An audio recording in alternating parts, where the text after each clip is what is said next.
அன்பர்களே, மேஷ லக்னத்தில் பிறந்தவர்களுக்கு அந்த மேஷ லக்னத்திற்கு 5ஆம் இடமாகிய சிம்மத்திற்கு அதிபதியாகிய சூரிய பகவான் அந்த மேஷ லக்னத்திலிருந்து 12ஆம் இடத்தில் இருந்தால், மற்றும் ரிஷப லக்னத்தில் பிறந்தவர்களுக்கு அந்த ரிஷப லக்னத்திற்கு 5ஆம் இடமாகிய கன்னிக்கு அதிபதியாகிய புத பகவான் அந்த ரிஷபம் லக்னத்திலிருந்து 12ஆம் இடத்தில் இருந்தால் என்னென்ன பலன்கள் கிடைக்கும் என்பதை பற்றி இதற்கு முந்தைய 2 பதிவுகளிலே சொல்ல கண்டோம்.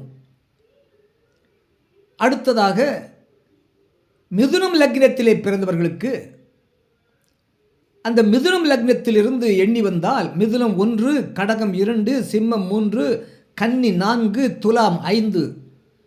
மிதுனம் லக்னத்திற்கு 5ஆம் இடம் துலாம். அந்த 5ஆம் இடமாகிய துலாத்திற்கு அதிபதி சுக்கிர பகவான். 5ஆம் இடம் என்பது பூர்வபுண்ணியஸ்தானம், புத்திரஸ்தானம், தாய்மாமாஸ்தானம், அறிவு ஸ்தானம், ஆராய்ச்சி கல்வி ஸ்தானம் என்ற சுபஸ்தானமாகும்.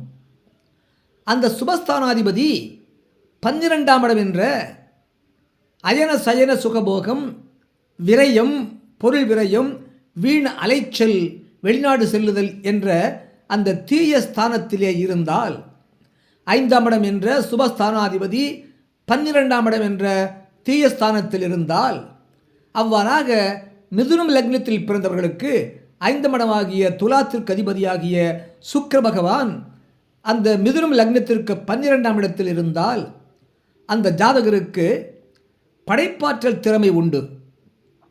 தியானம் செய்வதிலே, அமைதியாக தனியாக தியானம் மேற்கொள்வதிலே நாட்டம் உண்டு. உளவியல் விஷயங்களிலே ஆர்வம் உண்டு. மாயைகளோடு தொடர்பு கொள்வதிலே அவருக்கு மகிழ்ச்சி இருக்கும். மாயைகள், உண்மையில்லாத இந்த உலகத்துக்கு ஒவ்வாத மாயைகளோடு தொடர்பு கொள்வதிலே அவருக்கு மகிழ்ச்சி உண்டு. பிறரை ஏமாற்றி வாழ்வதிலும் மகிழ்ச்சி உண்டு.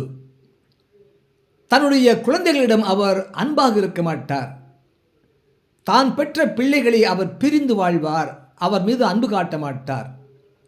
மேலும் இவருக்கு பூர்வ புண்ணிய கெடுபலன்கள் கிடைக்க வாய்ப்பு இருக்கின்றன.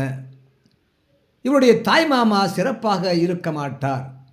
மிதுனம் லக்னத்தில் பிறந்தவர்களுக்கு 5ஆம் இடமாகிய துலாத்திற்கு அதிபதியாகிய சுக்கிர பகவான் மிதுனம் லக்னத்திற்கு 12ஆம் இடத்தில் இருந்தால்,